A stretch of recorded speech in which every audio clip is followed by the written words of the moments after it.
16.1 प्रस्तावना। पोलैंड प्राचीन राष्ट्र है। यह 10वीं शताब्दी के मध्य में अस्तित्व में आया था। इसका स्वर्ण युग 16वीं शताब्दी में आया। अनुवर्ती शताब्दी के दौरान अभिजात वर्ग के सुदृढ़ीकरण और आंतरिक अध्यवस्था ने राष्ट्र को दुर्बल बनाया। सन 1772 और 1795 के बीच करारों की श्रृंखला से रूस, प्रशिया और ऑस्ट्रिया ने पोलैंड को आपस में बांट लिया। पोलैंड ने सन 1918 में पुनः स्वतंत्रता प्राप्त की। द्वितीय विश्व युद्ध में जर्मनी और सोवियत संघ द्वारा यह रावा गया। युद्ध के बाद यह सोवियत संघ का अधीनस्थ राज्य बन गया, परंतु इसकी सरकार अपेक्षाकृत सहनशील और प्रगतिशील थी। सन 1980 में श्रमिक आजादी के फलस्वरूप स्वतंत्र ट्रेड यूनियन सॉलिडारिटी का निर्माण हुआ, जो कालांतर में एक राजनीतिक शक्ति बन गई और सन 1990 तक संसदीय चुनावों और राष्ट्रपति चुनाव में इसने भारी विजय प्राप्त की। सॉलिडारिटी साम्यवादी देश में पहली गैर साम्यवादी ट्रेड यूनियन थी। सन 1980 के दशक में उन्होंने एक व्यापक गैर साम्यवादी सामाजिक आंदोलन संगठित किया। सरकार ने सन 1980 के प्रारंभ में मार्शल लॉ की अवधि के दौरान इसे नष्ट करने का प्रयास किया, परंतु अंत में उसे यूनियन से विचार विमर्श आरंभ करना पड़ा। सरकार और सॉलिडारिटी संचालित विरोधी पक्ष के बीच गोलमेज वार्ता से सन 1989 में अर्थस्वतंत्र चुनाव हुए और दिसंबर में लेच वालेसा को पोलैंड के राष्ट्रपति के रूप में चुना गया। तब से यह एक और अधिक परंपरागत ट्रेड यूनियन हो गई है। लक्ष्य और उद्देश्य। इस इकाई को पढ़ने के बाद आप पोलैंड में अहिंसक सॉलिडारिटी आंदोलन को समझ सकेंगे, उन भिन्न भिन्न वर्गों को जिन्होंने इस आंदोलन के लिए कार्य किया समझ सकेंगे, और पोलैंड में साम्यवाद का पतन की समीक्षा कर सकेंगे। 16.2 सॉलिडारिटी का इतिहास।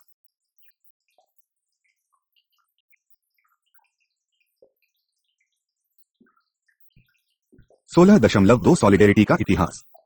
पोलैंड का सॉलिडारिटी आंदोलन शीत युद्ध के दौरान पूर्वी यूरोप में हुई सबसे अधिक नाटकीय घटनाओं में एक है। यह वह आंदोलन नहीं था जो सन 1980 में शुरू हुआ, परंतु श्रमजीवी वर्ग और बुद्धिजीवी वर्गों के उन आंदोलनों की निरंतरता थी जो सन 1956 में शुरू हुए थे और वो दौरों सन 1970 और सन 1976 में जारी रहा। इन उत्थानों में सबसे अधिक महत्वपूर्ण सन 1970 में ट्रिपल सिटी मॉनस्क, सोपोट और डीमिया के पिपयार्ड में प्रारंभ हुआ। कामगारों का पहला और अब तक सबसे अधिक उग्र और खूनी विद्रोह जून 1966 को हुआ, जब कम से कम पोजनान के औद्योगिक शहर में 75 लोग मारे गए। तीसरा उत्थान वारसा में हड़ताल कर रहे और रैटहोम शहर में विद्रोह कर रहे कामगारों से सन 1976 में हुआ। 18 फरवरी 2001 उत्पत्ति। सन 1966 की पॉलिश अक्टूबर सन 1983 में स्टालिन की मृत्यु से प्रारंभ नहीं हुआ था। वास्तव में अन्य पूर्वी ब्लॉक के देशों की तुलना में पोलैंड पर्याप्त शांत था। यद्यपि प्लजेन चेकोस्लोवाकिया में प्रदर्शन हुए और जून के मध्य में पूर्वी जर्मनी में विद्रोह हुआ था, पोलैंड नया मार्ग अपनाने में धीमा था जो पड़ोसी देशों द्वारा दिया जा रहा था। यह अन्य देशों के अनुभवों की अपेक्षा अधिक धीमी ढील का परिणाम था। इसे ध्यान में रखे बिना सामाजिक और बौद्धिक अपांति बढ़ना प्रारंभ हुई। राजसत्यवाद धीमा करने और सेंसर कार्य में दरार दिखाई देने से राष्ट्र को यह अनुभव हुआ कि नई शुरुआत की जानी चाहिए। के दौरान उभरने वाला सबसे अधिक महत्वपूर्ण समूहों में से एक था पोलिश बुद्धिजीवी वर्ग था और है एक ऐसा पृथक सामाजिक वर्ग जी उच्च शिक्षा प्राप्त करने से बना है या उनसे जिनकी कम से कम रुचि एक समान है। पोलिश बुद्धिजीवी वर्ग का उदय 19वीं शताब्दी में हुआ, जब पोलिश अभिजात वर्ग अपनी संपदा और भूमि खोने के कारण साहित्य, कला और क्रांतिकारी राजनीति में स्वयं को व्यस्त रखने की दृष्टि से शहरों में चले आए थे। इस पृथक सामाजिक वर्ग से स्टालिन और हिटलर दोनों भयभीत थे और उसे स्वीकार करते थे। 50% पोलिश वकीलों और डॉक्टरों की और 40% पोलिश यूनिवर्सिटीज के प्रोफेसरों की हत्याएं द्वितीय विश्व युद्ध के दौरान की गई थी। इस वर्ग के पुनः आविर्भाव से पोलिश अक्टूबर का महत्व इसलिए है कि 25 वर्ष बाद यह एक महत्वपूर्ण भूमिका निभाएगा। दुर्भाग्यवश पोलैंड के लिए पोलिश बुद्धिजीवी वर्ग और श्रमजीवी वर्ग बहुधा अलग अलग उत्थानों का नेतृत्व करते थे और उन उद्देश्यों से जुड़ने में कठिनाई थी जिसके लिए वे लड़ रहे थे।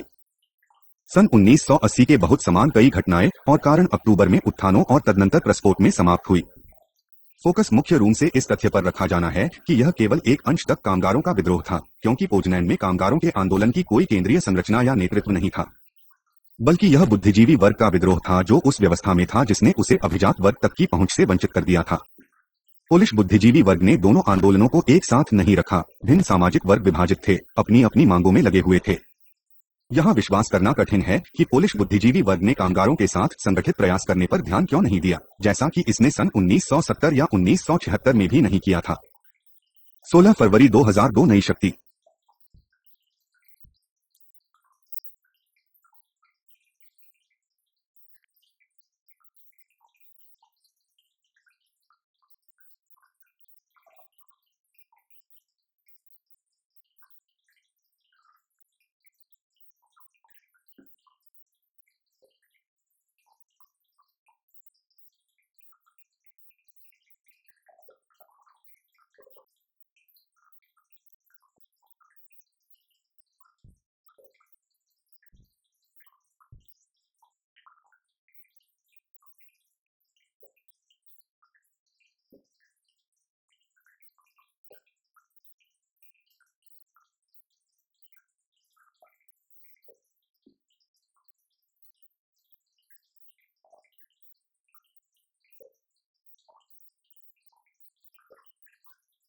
16 फरवरी 2002 नई शक्ति।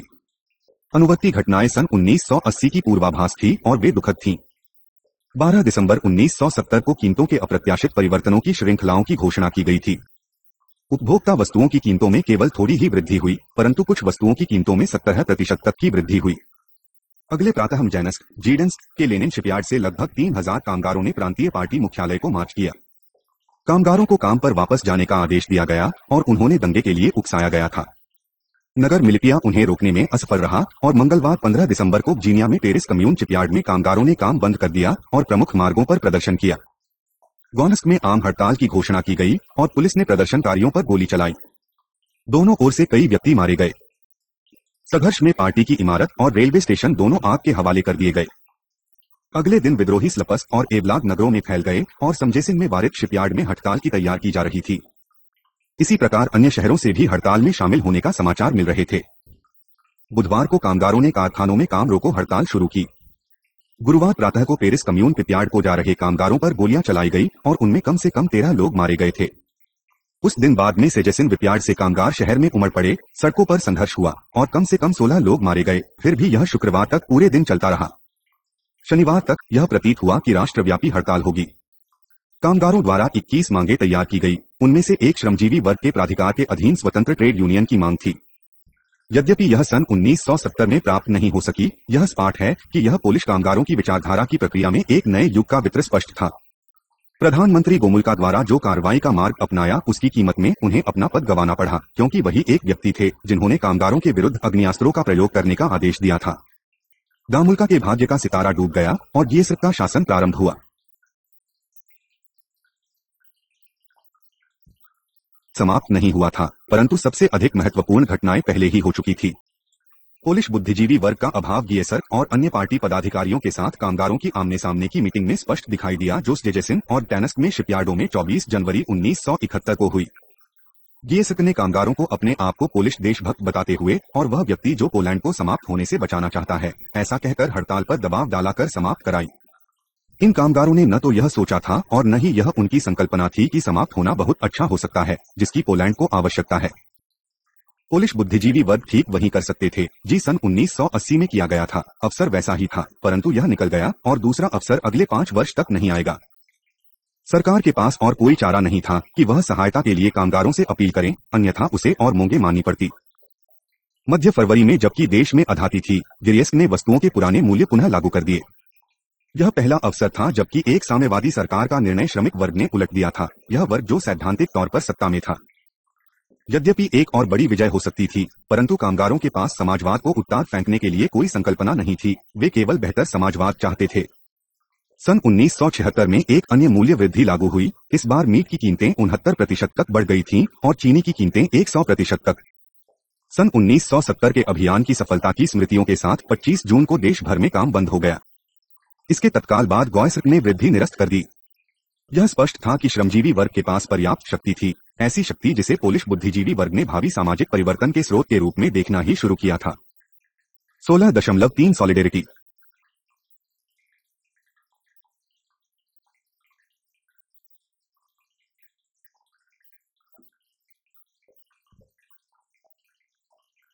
सॉलिडेरिटी।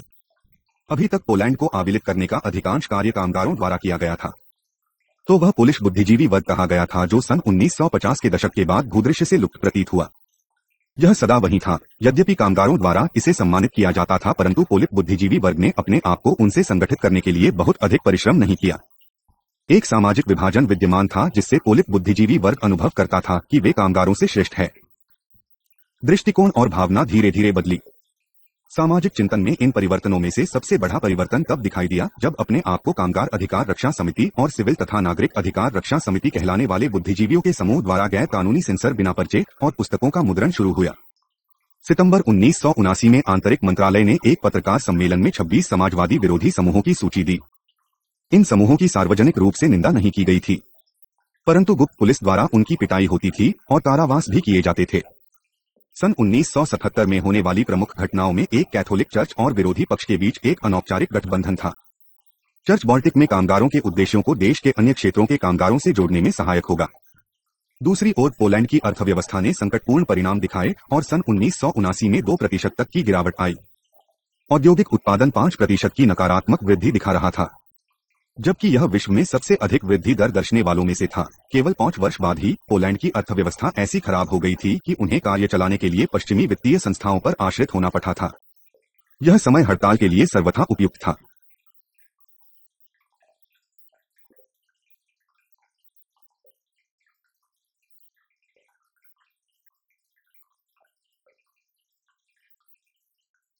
चौदह अगस्त 1980 को फ्री ट्रेड यूनियन नाम के एक छोटे से समूह ने डैनस्क में लेनिन विकयार्ड पर हड़ताल आरंभ करने की योजना बनाई, जिसमें 17,000 कामगार रोजगार पर थे।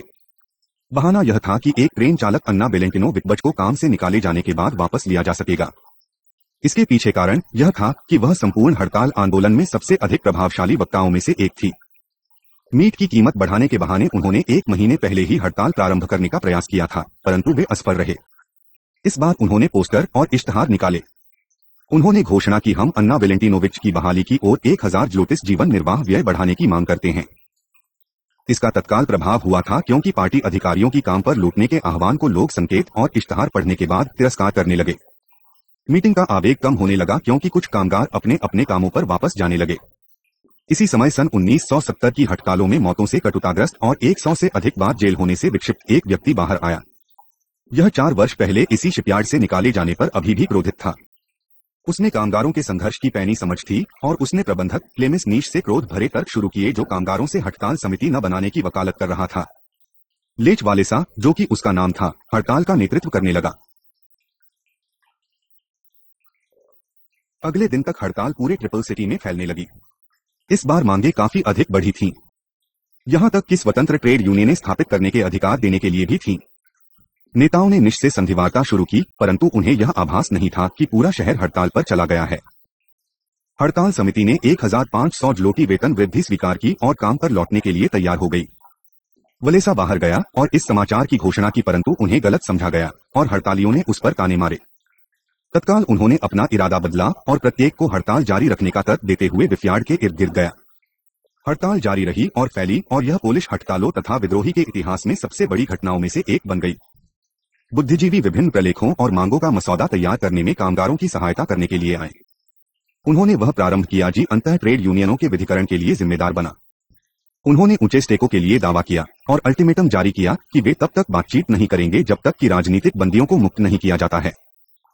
ये मांगे ये थी जो कि पहले नहीं उठाई गई थी। दोनों समूहों ने साथ काम करके लाभान्वित हुए, जबकि सरकार के पास कोई विकल्प नहीं था। आखिर इसने उनकी मांगे मानी। सॉलिडेरिटी की स्थापना लेनिन शिपयार्ड में सन 1980 में हुई, जहां लेच वालेसा और अन्यों ने एक बृहद साम्यवाद विरोधी आंदोलन का निर्माण किया, जिसमें कैथोलिक चर्च से संबद्ध लोगों से लेकर साम्यवादी विरोधी वाम सदस्य तक थे। सॉलिडेरिटी ने अपने सदस्यों के कार्यों में अहिंसा की वकालत की। सितंबर 1981 में सॉलिडेरिटी की प्रथम राष्ट्रीय कांग्रेस ने लेच वालेसा को अध्यक्ष चुना और एक गणतंत्रीय कार्यक्रम अर्थात स्वदेशी गणतंत्र अंगीकार किया। सॉलिडेरिटी यूनियन के शीघ्र ही 10 मिलियन सदस्य हो गए, जो कि पोलिश कामगारों का 1/3 कार्यबल था। सरकार ने सन 1981 में और दमन के कई वर्षों तक मार्शल लॉ से यूनियन को समाप्त करने का प्रयास किया, परंतु अंत में उन्हें यूनियन से बातचीत शुरू करनी पड़ी। जो परिवर्तन हुए, उन्होंने पोलैंड में समाजवाद का पतन निश्चित किया। यद्यपि सन 1981 में मार्बल लॉ ने प्रक्रिया को धीमा किया, परंतु सॉलिडेरिटी भूमिगत काम कर रही थी। सॉलिडेरिटी ने गोलमेज वार्ता के लिए बाध्य किया, जिसके फलस्वरूप सन 1969 में स्वतंत्र निर्वाचन हुए और न केवल पोलैंड में साम्यवाद का पतन हुआ, बल्कि सोवियत ब्लॉक के सभी देशों में भी हुआ। 16 मार्च 2001 भूमिगत प्रावस्था पीजेडपीआर के राजनीतिक एकाधिकार की समाप्ति सन 1980 में अंतः कारखाना हड़ताल समिति के उद्भव से हुई, जिसने बहुत तेजी से लगभग 10 मिलियन पोलैंड वासियों की संख्या के सॉलिडेरिटी जन आंदोलन का रूप लिया। लेच वालेसा के नेतृत्व में अंतः कारखाना हड़ताल समिति ने 31 अगस्त 1980 को मैन्स्क जीडिंग संधि में साम्यवादियों से ऐतिहासिक रियायतें जीती। पीजेडपीआर ने स्वतंत्र ट्रेड यूनियनें स्थापित करने के लिए कामगारों के बुनियादी अधिकार को मान्यता प्रदान की, परंतु बदले में हड़ताल समिति ने एक राजनीतिक पार्टी के रूप में कार्य करना स्वीकार नहीं किया। कामगारों ने संविधान के प्रति निष्ठा रखने का वचन दिया और पीजेडपीआर की राज्य कार्यों में प्रमुख भूमिका स्वीकार की।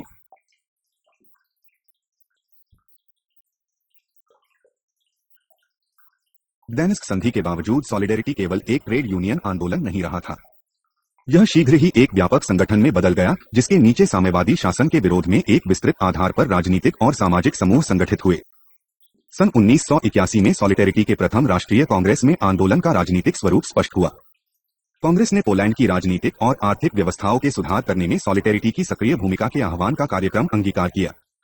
अनुवर्ती महीनों में स्पष्टवादी उग्र सुधारवादियों ने अपने नेताओं से साम्यवादी शासन का विरोध करने, स्वतंत्र चुनाव करने और साम्यवादी सरकार बदलने के लिए राष्ट्रीय जनमत संग्रह करने का आग्रह किया। उग्र सुधारवादी चुनौती ने 31 दिसंबर 1981 को मार्शल डी लगाने के लिए प्रेरित किया। सन 1981 में सरकार ने ट्रेड यूनियन के विरुद्ध अधिक कठोर रास्ता अपनाने का निर्णय किया और अक्टूबर में पार्टी नेता स्टेनिस्लो कैनिया के स्थान पर जनरल योज़्सिएक जेरुजेल्स्की, पोलिश सशस्त्र सेनाओं के कमांडर इन चीफ नेता बने। जेरुजेल्स्की की व्यावसायिक वृत्ति निरंतर बढ़ रही अंधांत राजनीतिक स्थिति के प्रति अधिक कठोर रुख की सूचक थी। सन 1981 के अंत में सरकार ने सॉलिडेरिटी से बातचीत के सभी रास्ते बंद कर दिए और प्रतिद्वंद्वियों के बीच तनाव तेजी से उत्पन्न हुआ। अब गैर कानूनी सॉलिडेरिटी को सन 1980 के दशक के अंत तक भूमिगत होने के लिए बाध्य होना पड़ा। फरवरी 1989 में गोलमेज वार्ता के प्रारंभ के 6 महीनों के अंदर सॉलिडेरिटी को न केवल अपनी कानूनी प्रस्थिति पुनः प्राप्त हुई, बल्कि यह एक ऐसा प्रभावकारी राजनीतिक आंदोलन भी हो गया था जिसने पूर्वी यूरोप में पहली साम्यवाद विरोधी सरकार भी स्थापित की।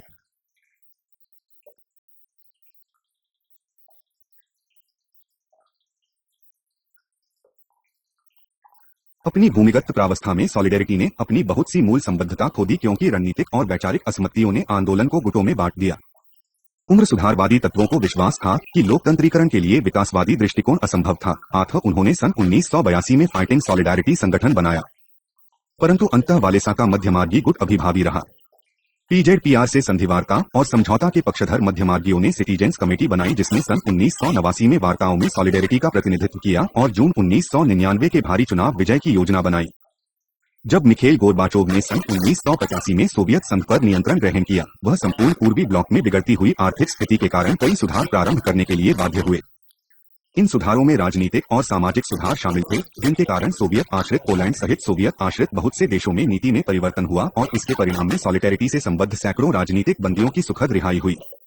परंतु सॉलिडेरिटी के सदस्य उत्पीड़न और भेदभाव के लक्ष्य होते रहे। सन 1988 तक पोलैंड की आर्थिक स्थिति विदेशी प्रतिबंधों और अधिक सुधार लागू करने से सरकार की अस्वीकृति के कारण पहले की अपेक्षा अधिक खराब थी। खाद्य लागतों में 40% की वृद्धि की गई। इसके बाद देश में हड़तालों की लहरें उमड़ी। अंत में 26 अगस्त को सरकार ने घोषणा की कि वह सॉलिडेरिटी से वार्ता करने के लिए तैयार है और वालेसा से मुलाकात की, जो कि अविश्वसनीय रूप से हड़तालें समाप्त करने के आह्वान करने के लिए स्वीकार करने के लिए राजी हो गए। सरकार से सरकारी वार्ता सम्मेलन की तैयारी में सॉलिडेरिटी ने 100 सदस्यों की समिति बनाई गई। उसमें बहुत से लोगों को शामिल किया गया था, जिसमें से प्रत्येक आगामी वार्ताओं में सरकार को निश्चित मांग प्रस्तुत करने के लिए उत्तरदायी था। यह सम्मेलन वार्सा में 6 फरवरी से 4 अप्रैल 1989 तक हुआ।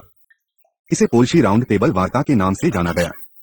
यद्यपि सॉलिडेरिटी के सदस्यों को किन्हीं बड़े परिवर्तनों की आशा नहीं थी, परंतु राउंड टेबल वार्ताएं अपरिवर्तनीय रूप से राजनीतिक भूदृश्य और पोलिक समाज को बदल देंगी।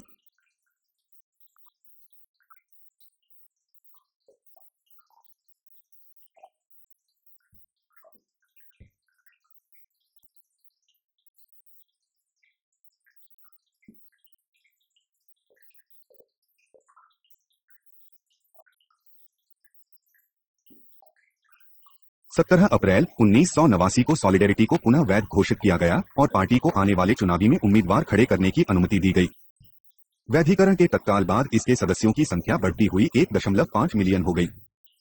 पार्टी को नई सेजन में सीटों की संख्या के कंबल 35% के लिए उम्मीदवार खड़ा करने तक सीमित किया गया।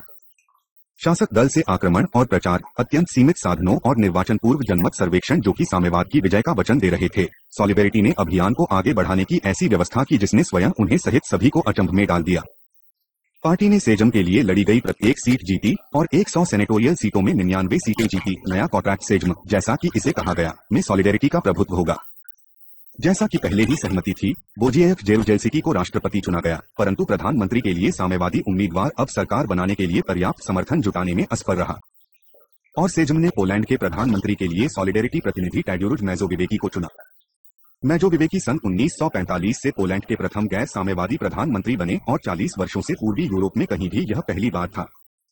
मैजोविवेकी के अधीन सॉलिडेरिटी के नेतृत्व में सरकार बनाई गई थी और पुरानी शासन व्यवस्था का कंबल जेरुजेल्स्की रही। साम्यवाद पोलैंड में कह चुका था और 6 महीने के भीतर प्रसिद्ध बर्लिन दीवार भी कह गई। यह महत्वपूर्ण परिवर्तन का सूचक था। पोलैंड और पूरे पूर्वी ब्लॉक में घटनाओं की श्रृंखला जिनमें कि सोवियत संघ में ग्लासनोस्ट और पेरेस्ट्रिया का ऊपर से नीचे संचलन समाहित था के बाद सॉलिडेरिटी और पोलिश कामगार पार्टी के बीच सन 1989 में कई राउंड टेबल वार्ताओं का दौर चला।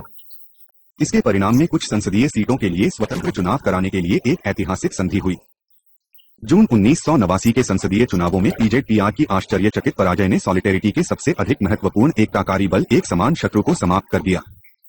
अगस्त के अंत तक सॉलिडेरिटी के नेतृत्व में गठबंधन सरकार बनाई गई और टैड्यूस मैजाम्बिवेकी प्रधानमंत्री चुना गया। जनवरी 1990 तक कम्युनिस्ट पार्टी भंग हो गई और लेच वालेसा को राष्ट्रपति चुना गया।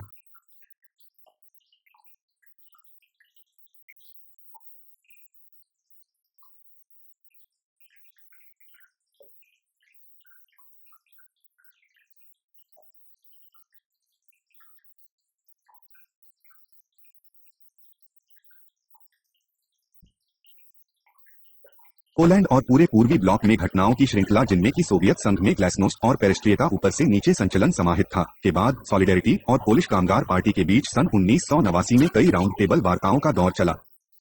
इसके परिणाम में कुछ संसदीय सीटों के लिए स्वतंत्र चुनाव कराने के लिए एक ऐतिहासिक संधि हुई। जून 1989 के संसदीय चुनावों में पीजेडपीआर की आश्चर्यचकित पराजय ने सॉलिडेरिटी के सबसे अधिक महत्वपूर्ण एकताकारी बल एक समान शत्रु को समाप्त कर दिया। अगस्त के अंत तक सॉलिडेरिटी के नेतृत्व में गठबंधन सरकार बनाई गई और टैड्यूस मैजाम्बिवेकी प्रधानमंत्री चुना गया। जनवरी 1990 तक कम्युनिस्ट पार्टी भंग हो गई और लेच वालेसा को राष्ट्रपति चुना गया।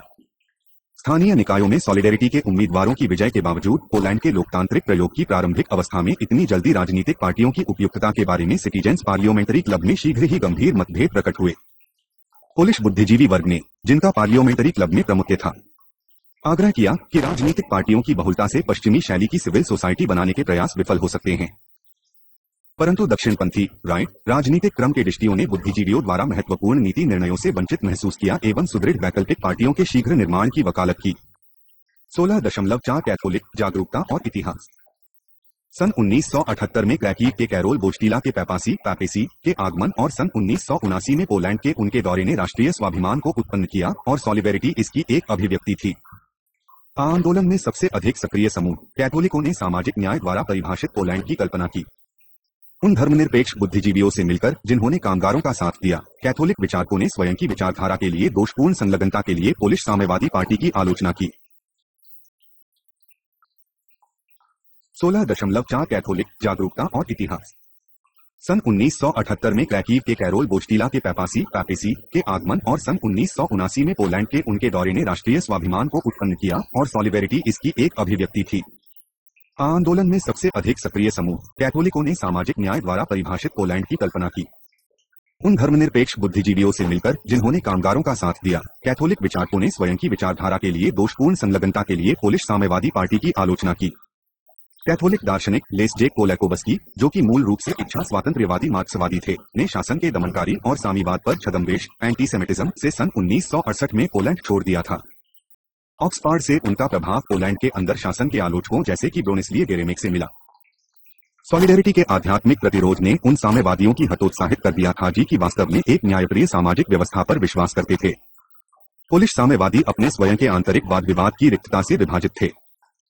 सुधारवादी विरासत के एक अनुरक्षक कस्टोडियन लेखक इस्जाक डॉयशेर थे, जो अपने लंदन गृह में 50वें और 60वें दशकों में पोलिश राजदूतों, मंत्रियों और बुद्धिजीवियों से मिलते थे, जो स्वतंत्र थे, विदेश में थे और अपने संदेहों के बारे में उनको विश्वास में लेते थे। पोलैंड में कैथोलिक चर्च का मिशन सोवियत प्रभुत्व के राष्ट्रीय प्रतिरोध के रूप में आवाज उठाना था। काफी पहले सन 1966 से ही और सोवियत नेतृत्व की प्रबुद्ध नाराजगी के होते हुए भी पोलिश साम्यवादियों ने वर्ग से आशंकित सहअस्तित्व के लिए संधि की। वहां अधिक बड़ी सक्रियताएं थी। पोप जोन 23 और पॉल 6 के अधीन वेटिकन ने साम्यवादियों से उन्होंने अपने आतंरिक अंतर्विरोधों के साथ बातचीत का प्रयास किया। सुविधा प्राप्त अभिजात वर्ग द्वारा संचालित कामगारों का राज्य इनमें से कुछ कम नहीं था। इटली में कैथोलिकों और साम्यवादियों ने मुक्त भाव से सहयोग किया, ये भी सॉलिडेरिटी का समर्थन करने वालों में शामिल हुए।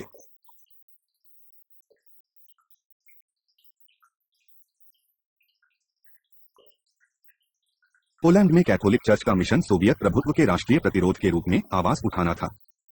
काफी पहले सन 1966 से ही और सोवियत नेतृत्व की प्रबुद्ध नाराजगी के होते हुए भी पोलिश साम्यवादियों ने वर्ग से आशंकित सहअस्तित्व के लिए संधि की। वहां अधिक बड़ी सक्रियताएं थी। पोप जोन 23 और पॉल 6 के अधीन वेटिकन ने साम्यवादियों से उन्होंने अपने आतंरिक अंतर्विरोधों के साथ बातचीत का प्रयास किया। सुविधा प्राप्त अभिजात वर्ग द्वारा संचालित कामगारों का राज्य इनमें से कुछ कम नहीं था। इटली में कैथोलिकों और साम्यवादियों ने मुक्त भाव से सहयोग किया। ये भी सॉलिडेरिटी का समर्थन करने वालों में शामिल हुए। निस्संदेह पश्चिमी विश्व से सहानुभूति और समर्थन सहायक हुए। उत्तरी अमेरिका और पश्चिमी यूरोप में पोलिश प्रवासी समुदायों ने प्रोत्साहन और वित्तीय सहायता दी। BBC, voice of America, radio Vatican और डॉयश वेले ने विशेष रूप से मार्शल लॉ की अवधि के दौरान सूचना के सरकारी सूचना विलोपन में कुछ प्रकाश डाला। 16.5 सोवियत दरारें। इस दौरान सोवियत ब्लॉक सुनिश्चित ही एकाधिकारवादी वही रहा था। स्टालिन के अधीन भी अन्य साम्यवादी शासनों में टीटोइस्ट विभाजन और स्टालिन विरोध था। सन 1963 में स्टालिन की मृत्यु के 4 महीने बाद पूर्व में जर्मनियों ने विद्रोह किया। खुशे ने सन 1966 के अपने प्रसिद्ध कल्ट ऑफ पर्सनैलिटी भाषण में स्टालिन की भर्त्सना की और नजरबंदी शिविरों को खाली कर दिया। सन 1966 में हंगरी के विद्रोह का दमन सन 1968 उदार खमयवाद के चेकोस्लोवाक प्रयोग को नहीं रोक पाया। पूर्व में चीनी फूट से और पश्चिम में पार्टियों और लोगों के असंतोष के सम्मुख 70वें दशक में सोवियत पार्टी ने उन टेक्नोक्रेटिक सुधारकों के लिए कुछ रियायतें की जो कटु दार्शनिक असंतुष्टों से सतर्कता पूर्वक सहमत थे। है शासन व्यवस्था में परिवर्तन होना आवश्यक था।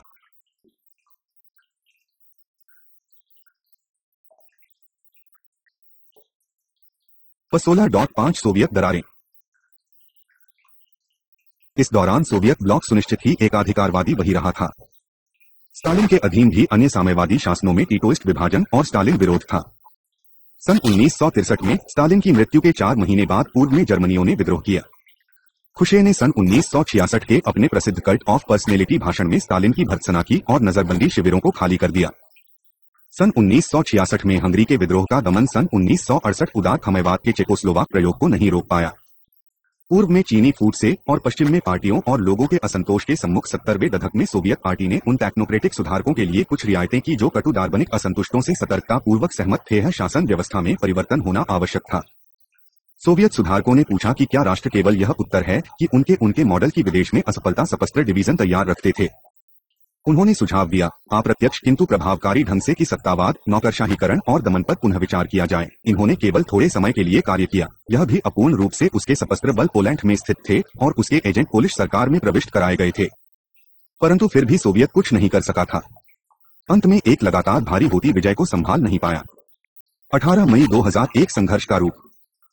कैथोलिक सोशल टीचिंग के एक प्रमुख प्रलेख सोलिसिट्यूडो रेई सोसिलिस में पोप जॉन पॉल II ने सामान्य सुसमाचार और मानवीय सहभागिता के मौलिक तत्वों के रूप में गरीबों और सीमांतकों से एकात्मकता की अवधारणा का निर्धारण किया था। पोप जीन पाल के अधीन Roman Catholic church solidarity union का बहुत शक्तिशाली समर्थक था और उसकी सफलता के लिए बहुत अधिक हद तक उत्तरदायी था।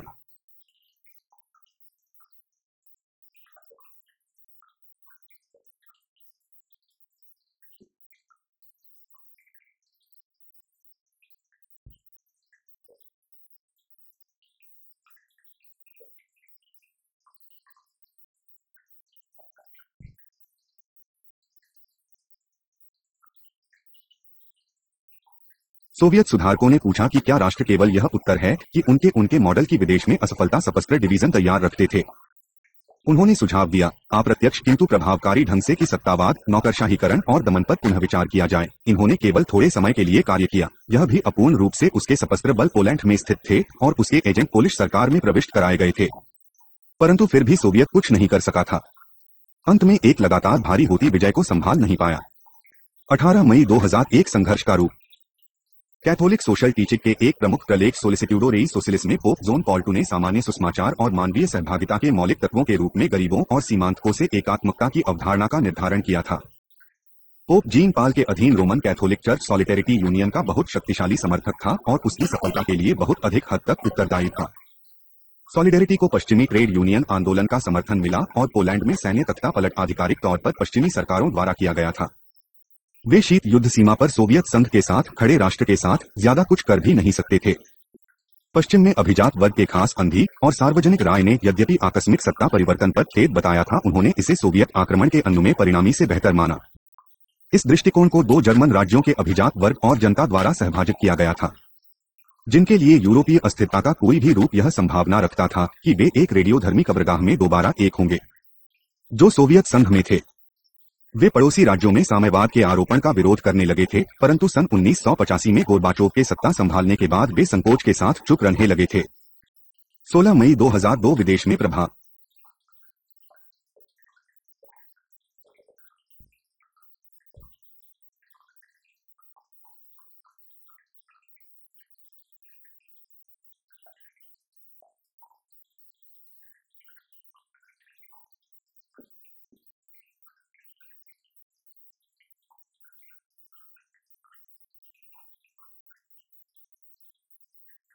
में अप्रत्याशित थी एक ही पार्टी द्वारा शासित यूएसएसआर के एक अनुसंधी राज्य में, बल्कि संपूर्ण पूर्वी ब्लॉक में भी।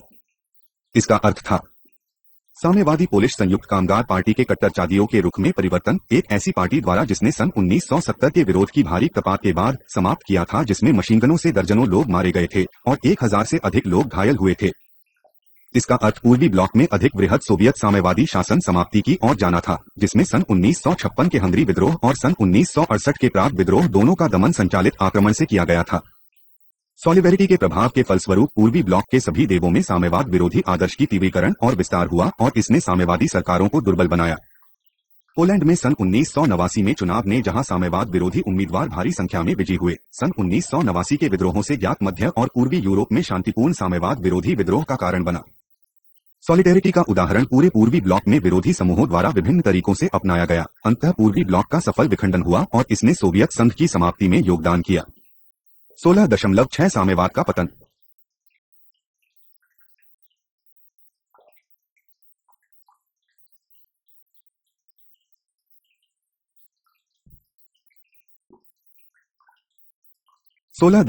साम्यवाद का पतन। पोलैंड में साम्यवाद के पतन ने सॉलिडेरिटी को एक ऐसी भूमिका सौंपी जिसके लिए यह कभी भी तैयार नहीं थी, और एक राजनीतिक दल के रूप में उन्होंने बहुत आंतरिक लड़ाई और अपनी लोकप्रियता में द्वारा देखा। वालेसा ने अपने सॉलिडेरिटी पद से त्यागपत्र देने का निर्णय किया और आने वाले चुनावों में राष्ट्रपति पद के लिए अपनी मशा की घोषणा की। दिसंबर 1990 में लेच वालेसा पोलैंड के राष्ट्रपति चुने गए और सार्वजनिक मतदान द्वारा चुने गए पहले पोलिश राष्ट्रपति बने। सन 1990 में पोलैंड में चुनाव, जिसमें साम्यवादी विरोधी उम्मीदवारों को भारी विजय मिली, ने मध्य और पूर्वी यूरोप में शांतिपूर्ण साम्यवाद विरोधी क्रांति की रस्सी बढ़ाई, जिसके परिणामस्वरूप इन क्षेत्रों से साम्यवाद का पतन हुआ। बाल्टिक में लोग सॉलिडेरिटी में शामिल हो रहे थे और एस्टोनियन तथा उसके लिथुएनियन और लिटवियन सहभागी क्रांति के गीत गा रहे थे। सॉलिडेरिटी के उदाहरण ने संपूर्ण पूर्वी ब्लॉक के दमित लोगों को एक साथ खड़े होने और अपनी स्वतंत्रता की मांग करने के लिए हिम्मत बढ़ाई। सन 1991 के क्रिसमस तक यूएसएसआर का अस्तित्व समाप्त हो गया था और संपूर्ण यूरेशिया में सभी पूर्व साम्यवादी राज्य क्षेत्र एक बार फिर प्रभुता संपन्न इकाइयों बन गए। आज सॉलिडेरिटी की भूमिका पोलैंड की राजनीति में सीमित है और संगठन वापस अधिक परंपरागत ट्रेड यूनियन की भूमिका में आ गई है, जिसके इस समय 1.1 मिलियन से अधिक सदस्य हैं। सन 2005 का ग्रीष्म समर ऐतिहासिक सॉलिडेरिटी आंदोलन की 25वीं वर्षगांठ के रूप में मनाई गई, जिसमें उसकी साधारण शुरुआत के कष्टों को स्मरण किया गया और उन परिवर्तनों का गुणगान किया गया जो कि महाद्वीप भर में उन कष्टों से प्रेरित हुए थे।